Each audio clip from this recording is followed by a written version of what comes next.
ఉదయమున నీవు ఎవ్వరినీ కలుసుకొనక ముందు ప్రభువును కలుసుకో. నీవు ఎవ్వరినీ చూడకముందు ప్రభువును చూడు.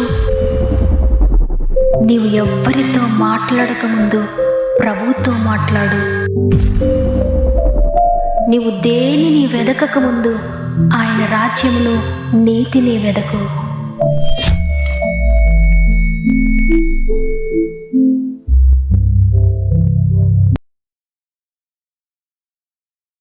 Praise the lord. ఈ ఉదయకాలమున మిమ్మల్ని అందరినీ మరొకసారి హృదయపూర్వకంగా గాడ్ ఫస్ట్ అనే వాగ్దాన కార్యక్రమానికి ఆహ్వానిస్తూ ప్రభువైన యేసుక్రీస్తు నామములో నా యొక్క ప్రత్యేకమైన శుభములు మీ అందరికీ తెలియజేస్తూ ఉన్నాను. ప్రియ దేవుని బిడ్డలారా, ఈ ఉదయాన్ని మీరందరూ ఎలా ఉన్నారు? తన కృపచేత దేవుడు మరి యొక్క నూతన ఉదయాన్ని మనకు అనుగ్రహించి ఈరోజు సజీవులుగా ఆయనను స్తుతించి మరి యొక్క అవకాశాన్ని, అదృష్టాన్ని దేవుడు మనకు అనుగ్రహించారు. అందుకొరకే దేవునికి హృదయపూర్వక కృతజ్ఞత చెల్లిందాం. తండ్రి, ఈ దినం ఇచ్చినందుకు వందనాలు. ఈరోజు మాతో ఏం మాట్లాడతారయ్యా? స్పష్టంగా మాతో మాట్లాడండి. నీ స్వరాన్ని నేను వినాలయ్యా. పరిశుద్ధాత్మ బోధకుడు నాతో మాట్లాడండి అని ప్రార్థన పూర్వకంగా ఈ మాటలు వినండి. తప్పకుండా దేవుడు మీతో మాట్లాడతారు.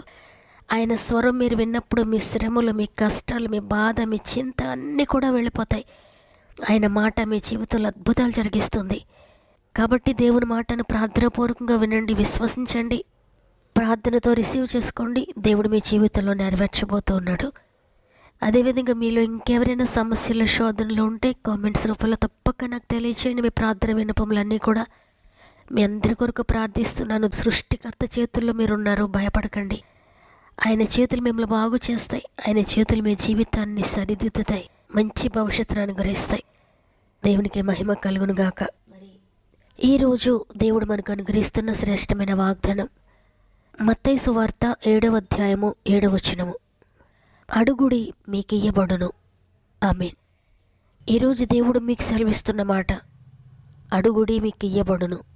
మీరు అనుకుంటూ ఉండొచ్చు, నాకు అక్కరగా ఉన్నవేవో అన్నీ ఆయనకు తెలుసు కదా, నేను మరలా ఎందుకు అడగడం? నా జీవితం ఆయన చూస్తున్నారు కదా. మీరు అడగక ముందే మీకు అక్కరగా ఉన్నవేమో నాకు తెలుసు, నీకు అనుగ్రహిస్తానని వాగ్దానం చేశారు కదా అని. అయితే ఈరోజు దేవుడు మరలా అడుగుడే మీకు ఇయ్యబడు నేను ఎందుకు అంటున్నారంటే, ఒక తండ్రి బిడ్డలకు ఉండే ఒక గొప్ప సంబంధాన్ని మాట మనకి తెలియజేస్తుంది.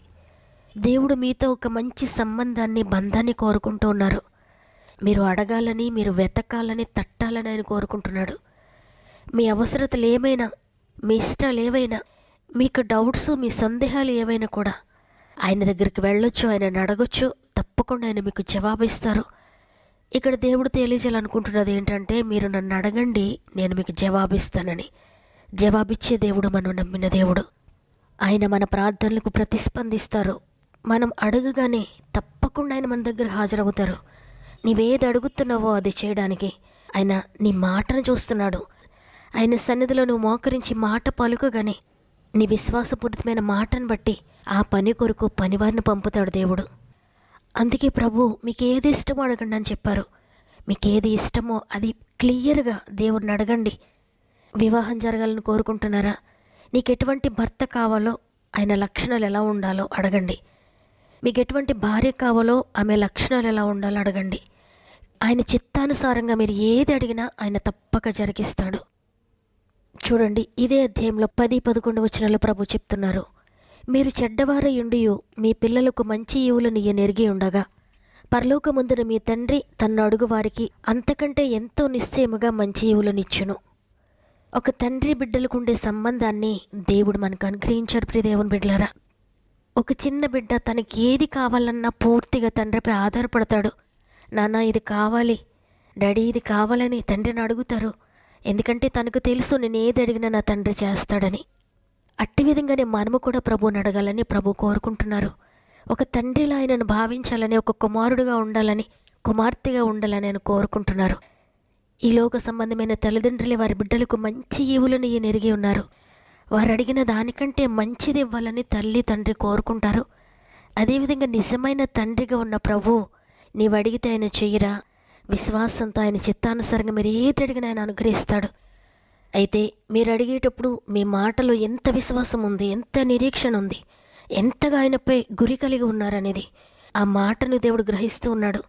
చిన్న కుమారుడు తన తండ్రిపై ఎంత విశ్వాసంతో ఇంక దేనిపై ఆధారపడకుండా ఎవ్వరిని చూడకుండా నా నాన్న నాకు ఇస్తాడు, మా డాడీ నాకు తెస్తారు అని పూర్తిగా ఆయనపై ఆధారపడినట్లుగా, నీవు తప్ప నాకెవ్వరూ లేరయ్యా, నీవు తప్ప నాకెవ్వరూ సహాయం చేయలేరు, నీవు మాత్రమే నాకు ఇవ్వగలిగిన వాడవు, నీవు మాత్రమే నన్ను లేవనెత్తగలిగిన వాడవు, నీవు మాత్రమే నన్ను స్వస్థపరచగలవని నేను విశ్వసిస్తున్నాను, నీవు మాత్రమే ఈ కార్యం నా జీవితంలో జరిగించగలవని నేను విశ్వసిస్తున్నానని ఎవరైతే అంత నిరీక్షణతో ఆ మాట పలుకుతారో, దేవుడు ఆ మాటలో క్వాలిటీని చూస్తున్నాడు.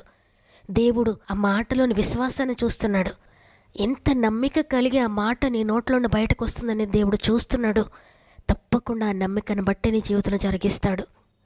చూడండి, 1 సమూయేలు గ్రంథము 1వ అధ్యాయము 10వ వచనం నుండి మనం చదివితే మనందరికీ తెలిసిందే ఈ వాక్యము. అయినప్పటికీ దేవుడు మరొకసారి మనకు గుర్తు చేస్తూ ఉన్నారు.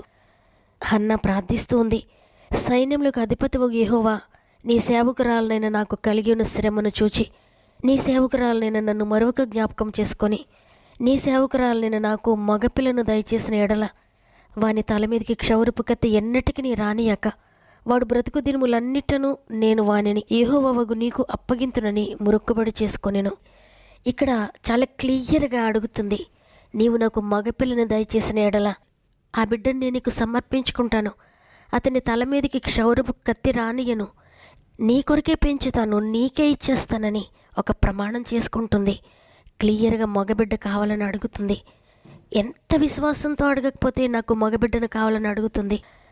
బరువైన విశ్వాసం కలిగిన ఆ మాట హన్నా నోట్లోండి రాగానే అది తిన్నగా ప్రభు దగ్గరికి చేరింది. ఎందుకంటే విశ్వాసంతో అడుగుతుంది, నీవు తప్ప నాకెవ్వరూ లేరయ్యా, ఇంతవరకు అనేక ప్రయత్నాలు చేశాను, అనేక మంది దగ్గరికి వెళ్ళాను, కానీ ఎవరు నాకు సహాయం చేయలేదు, ఈ కార్యం నీవు మాత్రమే చేయగలవని నీ దగ్గరికి వచ్చాను, నువ్వు చేస్తావని నాకు తెలుసు, నువ్వు మగబిడ్డను అనుగ్రహిస్తావు, తప్పకుండా ఆ బిడ్డను నీకే సమర్పించుకుంటాను, నీకే ఇచ్చేస్తానని బరువైన విశ్వాసంతో పలుకుతుంది. ఆ విశ్వాసపు మాటను దేవుడు చూచాడు. ఏ మాట అయితే పలికిందో ఆ మాట ప్రకారంగా దేవుడు జరిగించాడు. నిజంగానే ప్రియ దేవుని బిడ్డలారా, మీరు కూడా ఈ విధంగా మీ విశ్వాసము తేలికగా ఉందేమో ఇప్పటి వరకు, అయితే ఇప్పటి నుండి బరువైన విశ్వాసం కలిగిన మాటలు మాట్లాడండి. వ్యర్థమైన మాటలు మాట్లాడకండి. ఇది కూడా ఆయన చేయగలడా, ఇది ఆయన అడగవచ్చా, అడగకూడదా, ఎవ్వరికీ చెప్పుకోలేని పరిస్థితిని కూడా దేవుడిని అడగొచ్చా, ఎవ్వరు చేయలేని కార్యము దేవుడు చేయగలడా, ఆయనకు సాధ్యమా, ఆయన చేయగలుగుతారా లేదా అని అపనమ్మకత మీరు అడగకండి. 100% విశ్వాసంతో బరువైన మాటలు పలకండి. మీ బిడ్డల గురించి అడగండి, మీ భర్తను గురించి అడగండి, మీ భార్యను గురించి అడగండి, మీ తల్లిదండ్రుల గురించి అడగండి, మీ ఉద్యోగాన్ని గురించి అడగండి, మీరు ఏ వ్యాధి అయితే భరిస్తున్నారో ఆ వ్యాధిని గురించి అడగండి, మీరు ఏ కార్యం జరగాలనుకుంటున్నారో ప్రతి కార్యం గురించి అడగండి. మీ వ్యాపారం అవ్వచ్చు, మీ ఉద్యోగం అవ్వచ్చు, మీ గృహాన్ని గురించి అవ్వచ్చు, మీ చేతి పనులను గురించి అవ్వచ్చు, వివాహాన్ని గురించి అవ్వచ్చు, బిడ్డల గురించి అవ్వచ్చు, మీకు ఏది కావాలన్నా ప్రభువును డైరెక్ట్గా అడగండి. విశ్వాసంతో అడగండి, తప్పక జరిగిస్తాడు. కీర్తనల గ్రంథము 2వ అధ్యాయంలో రాయబడి ఉంది, నన్ను అడుగుము, జనములను నీకు స్వాస్థ్యముగాను భూమిని దిగంతముల వరకు సొత్తుగాను ఇస్తానని. ఈ భూమి మీద నువ్వేది అడిగినా ఆయన ఇస్తాడు.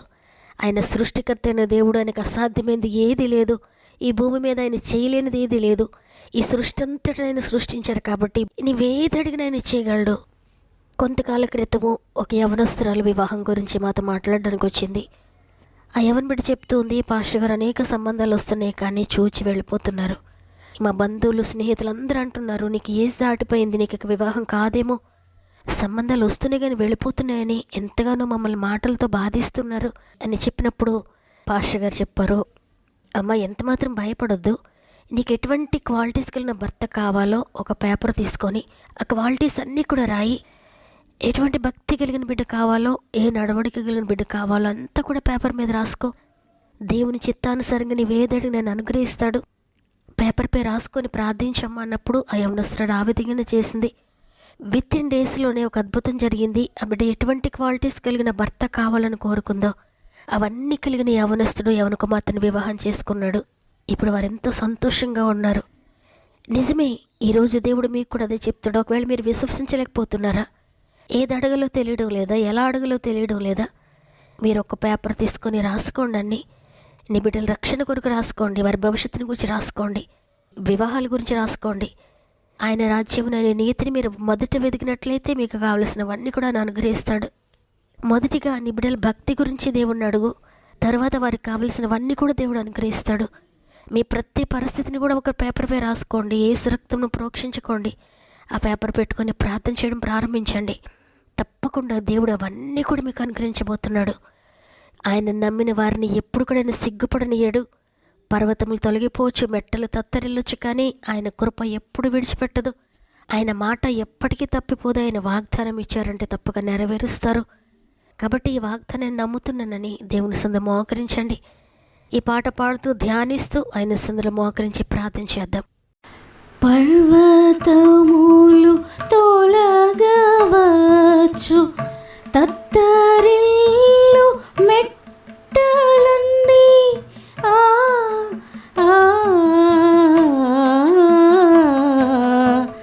పర్వతములు తొలగవచ్చు, తత్తరిల్లు మెట్టలన్నీ నిన్ను వీడిపోదు నా కృప, నిన్ను వీడిపోదు నా కృప, నా నిబంధన తొలగిపోదు, నా నిబంధన తొలగిపోదు.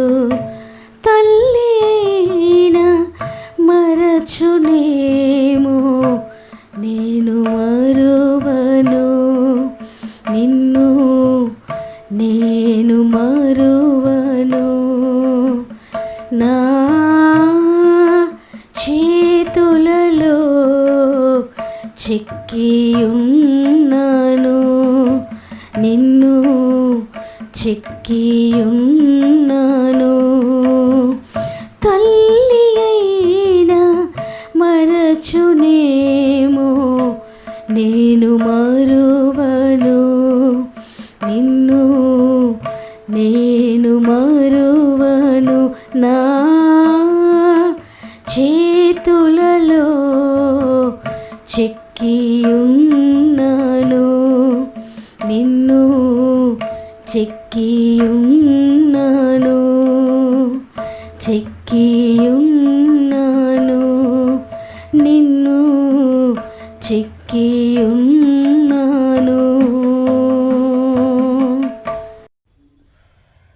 ప్రేమగల తండ్రి, నీకు వందనాలు. నీ కృపను బట్టి మరొక దినము మా ఆయుష్కాలంలో యాడ్ చేసినందుకు వందనాలు తండ్రి. ఈరోజు స్పష్టంగా మాతో మాట్లాడారు. అడగండి మీకు ఇస్తానని. తండ్రి, ఎంతమంది అయితే విశ్వాసంతో అడుగుతున్నారో ఈరోజు ప్రతి ఒక్కరి జీవితంలో వారు అడుగుచున్నవన్నీ కూడా నెరవేర్చండి అయ్యా. వారి జీవితంలో త్వరలోనే అద్భుత కార్యములు వారు చూడాలి తండ్రి. అనేక సంవత్సరాలుగా కనిపెడుతున్న ప్రతి కార్యము మీరు జరిగించండి తండ్రి. విశ్వాసం కలిగిన ప్రార్థన ఎవరైతే చేస్తున్నారో, నిరీక్షణతో ఎవరైతే నేను అడుగుతున్నారో వారందరి జీవితాలు అద్భుతాలు జరిగిస్తున్నారని నమ్ముతున్నాను. మరి ముఖ్యంగా అనేక మంది బిడ్డలు వారి అవసరతలన్నీ కామెంట్ రూపంలో మాకు తెలియజేస్తున్నారు. ప్రతి ఒక్కరిని కూడా గాయపడిన చేతులకు అప్పగిస్తున్నాను తండ్రి. వారి సమస్య ఏదైనప్పటికీ కూడా అద్భుత కార్యమే మీరు త్వరలోనే జరిగించండి అయినా. వారందరి జీవితాల్లో ఉన్నది లేనట్లుగా చేయండి, లేని వాటిని ఉన్నవాటిగా పిలవండి. ప్రతి ఒక్కరి జీవితంలో వారు అడుగుతున్న ప్రతిదీ కూడా మీరు జరిగిస్తున్నారని నమ్ముతున్నాను తండ్రి. అదేవిధంగా డిఎస్ ఎగ్జామ్ కొరకు ఎంతమంది ప్రిపేర్ అవుతున్నారో పరిశుద్ధాత్ముడ ప్రతి ఒక్కరికి తోడే ఉండండి. జ్ఞానాత్మ నింపండి తండ్రి. చక్కటి రిజల్ట్స్ పొందుకోవడానికి సహాయం చేయండి. గర్భంతో ఉన్న బిడ్డలందరినీ కూడా చేతులకు అప్పగిస్తున్నాను తండ్రి. 9 నెలలు మీరు తోడుగా ఉండి సేఫ్ డెలివరీ స్థాయి చేయండి. ఈరోజు పుట్టినరోజులు, పెండ్లి రోజులు జరుపుకుంటున్న వారిని కూడా జ్ఞాపకం చేసుకోండి. సంవత్సరం అంతా తోడుగా ఉండి నడిపించండి. ఇది మనం ప్రారంభిస్తూ ఉండి ఈ రోజంతా ప్రతి ఒక్కరికి తోడేయండి. చేయి పట్టుకొని ముందుకు నడిపిస్తారని, వారు వెళ్ళే ప్రతి స్థలంలో మీరు తోడుగా ఉంటారని నమ్మి నీ కృతజ్ఞత చెల్లిస్తూ యేసయ్య పరిశుద్ధమైన నామములో అడిగి వేడుకొంచున్నాను తండ్రి. ఆమెన్. ఈరోజు ఈ వాగ్దానాన్ని విన్న ప్రియ చెల్లి, ప్రియ తమ్ముడు, ఇంతవరకు నీవు అడిగినవేవి నీ జీవితంలో జరగలేదేమో. అయితే ఇప్పటి నుండి విశ్వాసంతో అడగండి. ఒక తండ్రిని అడిగినట్లుగా అడగండి. మీకేది కావాలో ఆయన అనుగ్రహించబోతున్నాడు. ఈ వాగ్దానాన్ని నమ్మిన వారందరూ ఆమెనని చెప్పండి. తప్పకుండా వాగ్దానాన్ని లైక్ చేయండి. మీకు తెలిసిన వారందరికీ షేర్ చేయండి. దేవుని చిత్తమైతే తిరిగి రేపు అందరం కలిసి ఆయనను స్తుతిందాం. అంతవరకు ప్రభు మీకు, మీ కుటుంబాలకు తోడే ఉండి నడిపించునుగాక. God bless you.